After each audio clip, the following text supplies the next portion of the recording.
কেমনে চলবো তারা? তো আল্লাহ তাআলা যদি বলে আনিস তোমরা 6 জনে মোট মনে করেন আগামী 150 বছর হায়াত পাইবা, কথার কথা দিলাম একটা হিসাব। তো কাজে এই 150 বছরে তোমার চিন্তা দূর করার জন্য তোমার ফ্যামিলির যে চাল ডাল আলু পেঁয়াজ রসুন আদা এটি লাগবে, এটি দিয়া লাগে আজকে তুমি বুঝালো এখন এটি থুইব কই? শুধু আগামী 100 বছরের আলুডি রাখবে কোথায়? বুঝেন না আপনি কথাটা? শুধু আলুডি, যে তুমি যেহেতু টেনশনে আছো, আচ্ছা তোমাকে 6 জনের আলুগুলো কি করে লাই দিয়া লাই, এইটি থুইব কই? তাহলে বুঝছেন কথা? কেউ পারবে এগুলো?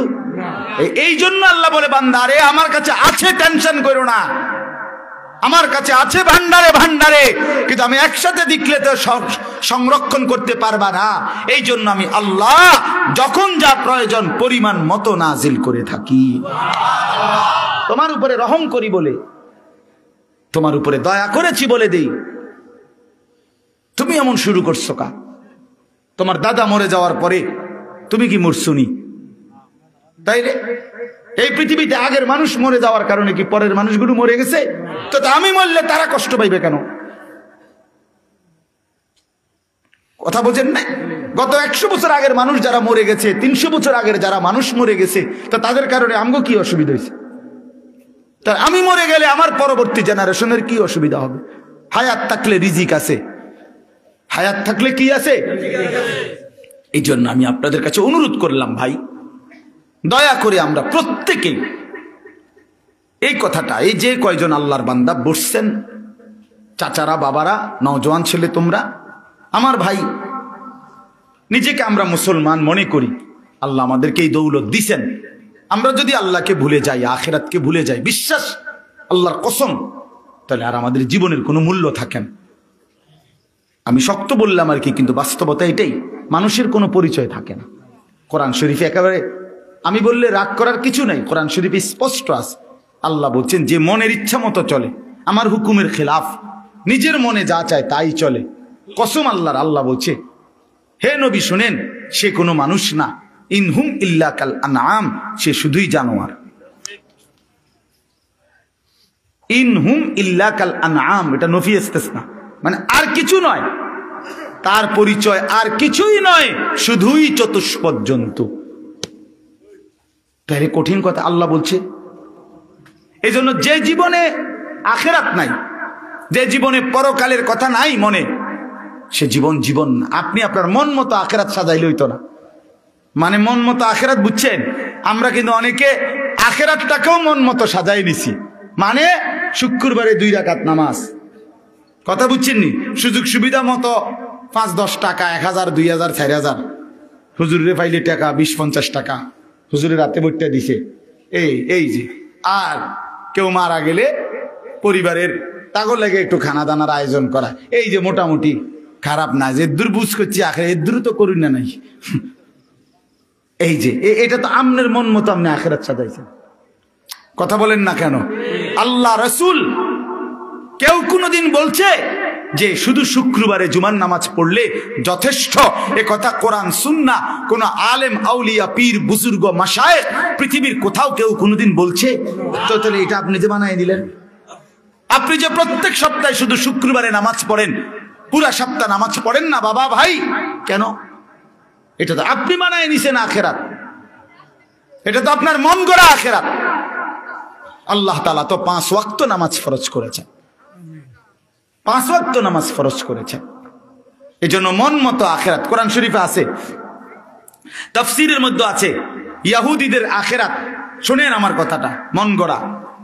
খ্রিস্টানদের আখেরাত মন গড়া, হিন্দুদের আখেরাত মন গড়া। আপনি জানেন ইহুদিদের বিশ্বাস হইল যদি পরকালে আমাদের পাপের কারণে শাস্তিও হয় তো সর্বোচ্চ 40 দিন। কয়দিন? 40 দিন। ইল্লা আইয়ামাম মাদুদা, নির্দিষ্ট কয়েকটা দিন, যেই 40 দিন মুসা আলাইহিস সালাম তুর পাহাড়ে আল্লাহর কাছ থেকে তাওরাত আনতে গেছিলেন, ওই 40 দিন। এই 40 দিন আমাদেরকে শাস্তি দিবে।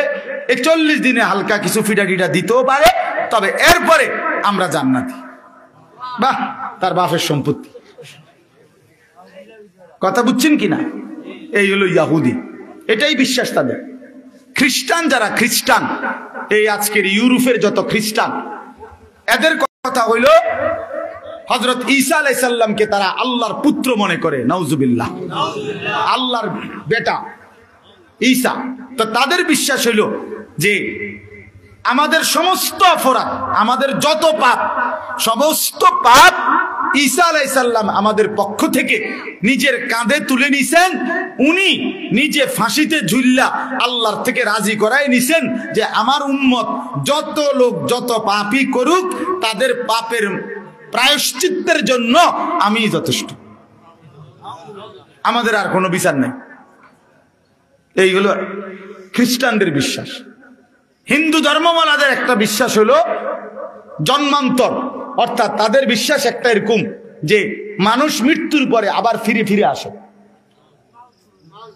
এই পৃথিবীতে বারবার কিছুদিন পর পর আবার আসে, নতুন জন্ম হয়, এই এক এক সময় এক এক আকৃতিতে পৃথিবীতে ফিরে আসে, এটাকে জন্মান্তর বলে। বুঝছেন? অর্থাৎ আখিরাতের ব্যাপারে কারো কাছে স্পষ্ট, সঠিক, বিশুদ্ধ কোনো ধারণা নাই, ভুল ধারণা। একমাত্র আমাদের প্রিয় নবী সাল্লাল্লাহু আলাইহি ওয়াসাল্লাম এবং আল্লাহ তাআলা কোরআনুল কারীমের মাধ্যমে আমাদেরকে আখিরাত পরকালের ব্যাপারে বিস্তারিত সুস্পষ্ট বর্ণনা দিয়েছেন। কোরআন এবং সুন্নাহর মধ্যে আখিরাত সম্পর্কে মোটা দাগের কথা কয়টা?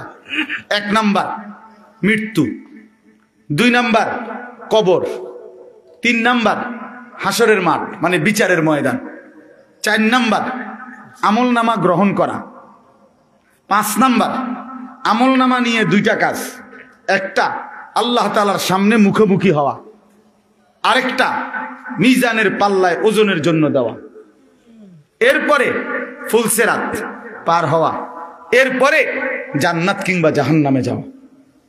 এই সবগুলো বিষয়, মৃত্যু, কবর, হাসরের ময়দান, নিজের জিন্দেগীর আমলনামা গ্রহণ করা, আল্লাহ পাকের মুখোমুখি হওয়া, মিজানের পাল্লায় ওজনের জন্য দেওয়া, ফুলসিরাত পার হওয়া, জান্নাত কিংবা জাহান্নামে যাওয়া, এই সবটার বিস্তারিত বিতফসিল ব্যাখ্যা কোরআন এবং সুন্নাহর মধ্যে আল্লাহ তাআলা এবং রাসূলুল্লাহ সাল্লাল্লাহু আলাইহি সাল্লাম একেবারে আলোকিত সূর্যের মতো বর্ণনা করেছেন। এই জন্য হাদিসের আছে, তাফসীরে আছে, কিতাবে আছে। নবী সাল্লাল্লাহু আলাইহি সাল্লাম থেকে সাহাবায়ে কেরাম এই বর্ণনাগুলো শুনে এভাবে বুঝছেন যে সাহাবীরা মৃত্যু পর্যন্ত যেন আখিরাত পরকাল তাদের চোখের সামনে দেখতেন, জান্নাতের নাজ ও নিয়ামত যেন দেখতেন, জাহান্নামের আযাব যেন দেখতেন। এরকম করে নিজেদের জীবনটাকে তারা আখিরাতকে সামনে রেখে সাজাইছেন। কথা বুঝছেন বাপ? তো আজকে আমি আপনাদের কাছে এই কথাটাই শুধু বলতে চাই। আমি 6টা আয়াত পড়ছি, এখনই তরজমা বলতেছি, কিন্তু এই আয়াতের মূল বক্তব্য এইটা যে আল্লাহ বলছে, বান্দা তোমারে আমি মুসলমান বানাইছি, তোমার মূল দায়িত্ব আখিরাতের প্রস্তুতি, আখিরাতের প্রস্তুতি। তোমারে আমি সিদ্ধান্ত নিয়ে পছন্দ করে আমার ইচ্ছায় তোমারে আমি ইমানদারের ঘরে জন্ম দিয়েছি। আমাদের কারো কোনো যোগ্যতা নাই। আমি কেন মুসলমানের ঘরে হলাম, আপনি কেন মুসলমান ইমানদার এক মা বাবার ঘরে জন্ম নিলেন, এই ব্যাপারে আমাদের ব্যক্তিগত কারো কোনো যোগ্যতা নাই। সম্পূর্ণ আল্লাহ পাকের দয়া, আল্লাহ তাআলার দয়া। এই জন্য আল্লাহ তাআলা যে আমাদেরকে মুসলমান হিসেবে পরিচয় দিলেন, মুসলমান ইমানদার। ভাই দুষ্টামি করো না, এই ছেলে কথা বলো না, বাপ তোমার সমস্যা হলে চলে যাও, দোস্ত কথা বলো না। তো আমাদেরকে যে আল্লাহ তাআলা এই দয়াটা করছেন, মুসলমান বানিয়েছেন, আমরা আলহামদুলিল্লাহ ছোট্টবেলা থেকেই নিজেদেরকে মুসলমান পরিচয় দেই না? সেই পিচ্ছি থাকতে 2 বছর থেকে মার মাধ্যমে, বাপের মাধ্যমে, মক্তবের হুজুরের মাধ্যমে কত হাজারবার আমরা এই কালেমা লা ইলাহা ইল্লাল্লাহ মুহাম্মাদুর রাসূলুল্লাহ আমরা পড়ছি। আলহামদুলিল্লাহ, কত বড় ইহসান এটা, আল্লাহ তাআলার দয়া। আল্লাহ আমারে বলার তৌফিক দিছে, আমারে পরিচয় দেওয়ার তৌফিক দিছে যে আমি স্বাচ্ছন্দ্যে বলতে পারি আমরা যে আমি মুসলমান, আমি মুসলমান। এই পরিচয় নিয়ে আমরা লজ্জিত না, ঠিক কিনা বলেন? এখানে একজন আছেন যে আমি এই পরিচয়ের কারণে লজ্জিত না। তাইলে আল্লাহ তাআলা আমাদেরকে দয়া করে, ইহসান করে বান্দার উপরে আল্লাহর সবচেয়ে বড় দয়া কি? তাফসীরের মধ্যে লিখছে কালেমা লা ইলাহা ইল্লাল্লাহ।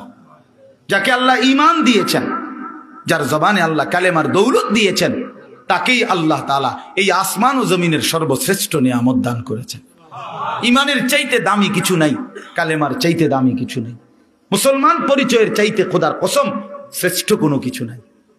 এই পৃথিবী আপনি যদি 10-12 পেয়ে যান, এগুলো শেষ হয়ে যাবে, হবে না?